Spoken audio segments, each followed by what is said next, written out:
بسم اللہ الرحمن الرحیم۔ اللہ تعالیٰ تین گھروں سے سخت نفرت کرتا ہے۔ آج کی ویڈیو میں ہم آپ کو بتائیں گے کہ کون سے ایسے گھر ہیں جن سے اللہ پاک نفرت کرتے ہیں۔ اس بارے میں حضرت علی رضی اللہ تعالیٰ عنہ کا فرمان جاننے کے لیے اس ویڈیو کو آخر تک ضرور دیکھیے گا۔ حضرت سیدنا علی رضی اللہ تعالیٰ عنہ نے فرمایا، اللہ تعالیٰ تین گھروں سے نفرت کرتا ہے۔ نفرت کی نگاہ سے دیکھتا ہے، غضب کی نگاہ سے دیکھتا ہے۔ پوچھا گیا، اے علی، وہ تین بدبخت گھر کون کون سے ہیں جن کو اللہ تعالیٰ نفرت کی نگاہ سے دیکھتا ہے، جن سے اللہ تعالیٰ نفرت کرتا ہے؟ حضرت علی رضی اللہ تعالیٰ عنہ نے فرمایا، پہلا گھر وہ جس گھر میں بیٹی کی آنکھوں سے آنسو نکلتے ہیں، جس گھر میں بیٹی جیسی رحمت کو ذلیل کیا جاتا ہو، جس گھر میں بیٹی جیسی خدا کی رحمت کی قدر نہ کی جاتی ہو، پریشان کیا جاتا ہو، جس گھر میں بیٹی کو ذلیل و خوار کیا جاتا ہو، اس گھر میں رہنے والوں کو اللہ تعالیٰ غضب کی نگاہ سے دیکھتا ہے۔ اے اللہ کے بندو، بیٹی کا دل کبھی نہ توڑنا۔ جب بیٹی روتی ہے تو بیٹی کے آنسوؤں کے بدلے اللہ تعالیٰ گھر سے رحمت اٹھا لیتا ہے۔ گھر میں رحمت ہمیشہ کے لیے ختم ہو جاتی ہے، برکت ہمیشہ کے لیے ختم ہو جاتی ہے۔ جب بیٹی شادی کر کے باپ کے گھر سے رخصت ہوتی ہے تو وہ جاتے جاتے تین چیزیں بھی لے کر جاتی ہے۔ پتہ ہے وہ تین چیزیں کون سی ہیں؟ ایک، باپ کے گھر کی رونق بھی ساتھ لے کر جاتی ہے۔ دوسرا، باپ کے سامنے کیے ناز و نخرے بھی ساتھ لے کے جاتی ہے۔ تیسرا، باپ کی نوکری، باپ کی غلامی بھی ساتھ لے کے جاتی ہے۔ کسی نے کہا تھا، بیٹی تو بوجھ ہوتی ہے، شکر ہے خدا نے مجھے بیٹی عطا نہیں کی۔ اس پر کسی عقل مند نے کہا، او نادان، اللہ تعالیٰ بیٹیاں بھی اسے عطا کرتا ہے جو بیٹیاں پالنے کی حیثیت رکھتے ہیں۔ تو کہتا ہے، شکر الحمدللہ، اللہ نے مجھے بیٹی عطا نہیں کی۔ کم بخت، بیٹی رحمت ہوتی ہے، اور اللہ تعالیٰ بیٹی جیسی رحمت اسے دیتا ہے جو رحمت کو پالنے کی حیثیت رکھتا ہے۔ تیرے اندر حیثیت ہی کیا ہے اور تجھے پتہ نہیں ہے؟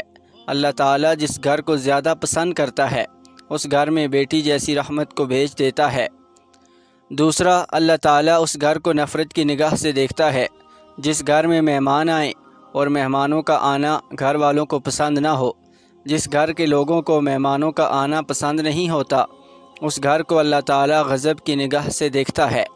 اس گھر والوں سے اللہ تعالیٰ نفرت کرتا ہے۔ حضرت سیدنا علی رضی اللہ تعالیٰ عنہ نے فرمایا، اے لوگو، تین رحمتیں ایسی ہیں جو انسان قبول نہیں کرتا۔ اگر انسان خدا تعالیٰ کی ان تین رحمتوں کو خوشی سے قبول کر لے تو غنی ہو جائے، مالا مال ہو جائے۔ تین رحمتوں کو اگر انسان خوشی سے قبول کر لے، وہ تین رحمتیں کون کون سی ہیں؟ پہلی رحمت، بیٹی کا آنا۔ بیٹی کا آنا اگر انسان خوشی سے قبول کر لے، مالا مال ہو جائے، غنی ہو جائے، بادشاہ بن جائے۔ دوسرا، گھر میں مہمان کا آنا۔ مہمان کوئی بھی ہو، مہمان کا آنا بھی خدا تعالیٰ کی رحمتوں میں سے ایک بہت بڑی رحمت ہے۔ جو بندہ اس رحمت کو قبول کرتا ہے وہ جلد مالا مال بن جاتا ہے۔ تیسرا، بیماری کا آنا۔ بیماری جب انسان کے اندر آتی ہے تو انسان کے گناہ جھڑتے ہیں۔ یہ بھی اللہ تعالیٰ کی رحمتوں میں سے ایک رحمت ہے۔ یہ تین رحمتیں ایسی ہیں جن کو انسان خوشی سے قبول نہیں کرتا، اور جو ان کو خوشی سے قبول کرتے ہیں وہ مالا مال بن جاتے ہیں۔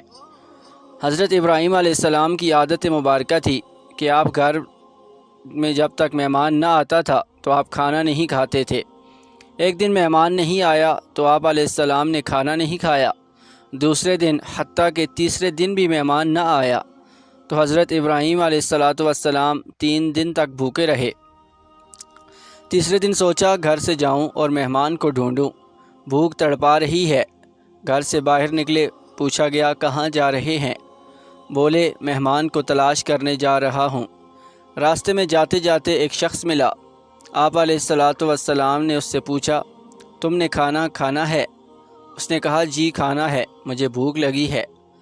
آپ علیہ السلام نے کہا، آؤ۔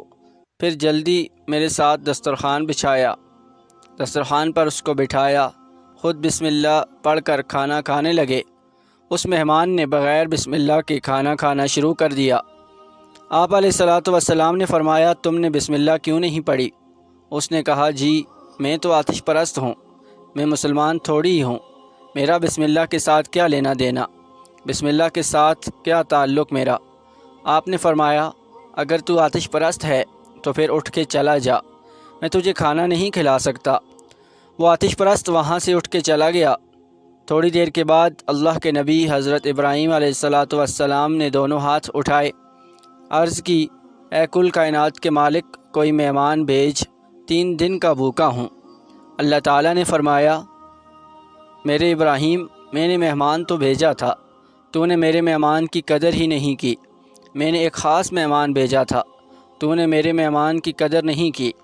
آپ علیہ السلام فرمانے لگے کہ مالک، وہ تو آتش پرست تھا، وہ تو آگ کی پوجا کرنے والا تھا، اس نے بسم اللہ ہی نہیں پڑھی، میں اس کو کھانا کیسے کھلاتا؟ اللہ تعالیٰ نے فرمایا اے میرے ابراہیم، میرے خلیل اللہ، وہ آتش پرست تھا، آگ کی پوجا کیا کرتا تھا، اس کا سارا خاندان آگ کی پوجا کرتا ہے، اس کے بچے بھی آگ کی پوجا کرتے ہیں، آگ کو خدا مانتے ہیں۔ تو نے اسے ایک دن کا کھانا دینا گوارا نہیں کیا، ایک ٹائم کی روٹی دینا گوارا نہیں کی۔ دیکھ تو صحیح میں کتنا کریم ہوں، 80 سال سے اسے کھانا بھی کھلا رہا ہوں، اسے پلا بھی رہا ہوں۔ تو یہ جو مہمان ہوتا ہے، مہمان کوئی بھی ہو، خدا تعالیٰ کی رحمتوں میں سے رحمت بن کے آتا ہے، تو مہمان کی قدر کیجیے گا۔ تیسرا گھر اللہ تعالیٰ جس گھر سے نفرت کرتا ہے، یہ گھر وہ ہے جس گھر میں اولاد کے جوان ہوتے ہوئے بھی بوڑھے والدین پریشان ہو جاتے ہیں، بوڑھے والدین کو دکھ ملتے ہوں، درد ملتے ہوں، طرح طرح کی تکلیفوں میں مبتلا ہوں، جوان اولاد کے ہوتے ہوئے بھی بوڑھے والدین پریشان رہتے ہوں، ان گھر والوں کو بھی اللہ تعالیٰ نفرت کی نگاہ سے دیکھتا ہے۔ اللہ تعالیٰ ایسے گھر سے نفرت کرتا ہے۔ تو یہ 3 گھر ایسے ہیں جن کو اللہ تعالیٰ غضب کی نگاہ سے دیکھتا ہے۔ گھر میں مہمان آ جائے، ان کی مہمان نوازی کرو، چونکہ مہمان اللہ تعالیٰ کی رحمتوں میں سے ایک ہے۔ گھر میں بیٹی آ جائے، بیٹی پیدا ہو جائے تو خوشیاں منایا کرو، بیٹی بھی اللہ تعالیٰ کی رحمتوں میں سے ایک رحمت ہے۔ بیٹی باپ کو امیر بنانے کے لیے آتی ہے۔ گھر میں بوڑھے والدین کو پریشان نہ رکھا کرو، بوڑھے والدین کو تنگ نہ کیا کرو، ذلیل نہ کیا کرو۔ ناظرین، اگر بوڑھے والدین کی سفید داڑھی کی حیا نہیں کر سکتے تو کوئی بات نہیں، مگر انہیں پریشان بھی تو نہ کرو۔ میری دعا ہے کہ اللہ تعالی ہمیں مہمان کی مہمان نوازی، بیٹیوں کی قدر اور والدین کی خدمت و اطاعت کرنے کی توفیق عطا فرمائے، آمین۔ ناظرین، اگر آپ کو ہماری ویڈیو اچھی لگی ہو تو اسے لائک کریں، اور مزید ایسی اسلامی ویڈیوز کے لیے ہمارے چینل کو لازمی سبسکرائب کریں، اور کمنٹ باکس میں اللہ تعالیٰ کے صفاتی ناموں میں سے کوئی نام لازمی ٹائپ کریں۔ اللہ تعالیٰ آپ کا حامی و ناصر ہو۔ شکریہ، فی امان اللہ۔